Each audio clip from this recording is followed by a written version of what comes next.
નમસ્કાર, benefit business બુલેટિનમાં આપનું સ્વાગત છે. હું છું મહેશ. નજર કરીએ અત્યાર સુધીના મહત્વના સમાચાર.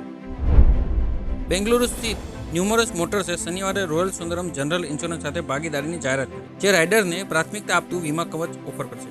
જેમાં વ્યક્તિગત અકસ્માત સુરક્ષા, દૈનિક હોસ્પિટલ રોકાણના લાભો અને ખાસ કરીને મહિલાઓ માટે કેન્સર કવરેજ સામેલ હશે. ફ્લિપકાર્ટે કામગીરીની સમીક્ષા કર્યા બાદ લગભગ 250 થી 300 કર્મચારીઓની છટણી કરી.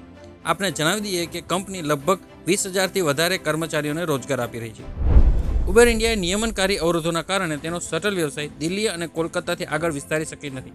કંપનીએ 2024માં બેંગલુરુમાં સેવા શરૂ કરવાની યોજનાની જાહેરાત કરી હતી, પરંતુ હજુ સુધી તે અમલમાં આવી શકી નથી અને મુંબઈ અને હૈદરાબાદમાં સેવાઓ બંધ કરવી પડી. વિશ્વમાં ચાલી રહેલા યુદ્ધના કારણે અમેરિકન શેરબજાર વોલ સ્ટ્રીટ પર દબાણ સતત વધી રહ્યું છે. મિડલ ઇસ્ટમાં વધી રહેલા યુદ્ધ અને અમેરિકામાં રોજગારીના આંકડામાં અચાનક આવેલા ઘટાડે રોકાણકારોની ચિંતા વધારી દીધી. આ જ કારણોસર સ્ટોક માર્કેટમાં ઓક્ટોબર મહિના પછીનો સૌથી ખરાબ વીકલી સેલ જોવા મળી રહ્યો છે. તો આ હતા અત્યાર સુધીના મહત્વના સમાચાર. આવા સમાચારો જાણવા માટે આપ જોડાયેલા રહો બેનિફિટ ન્યૂઝ સાથે.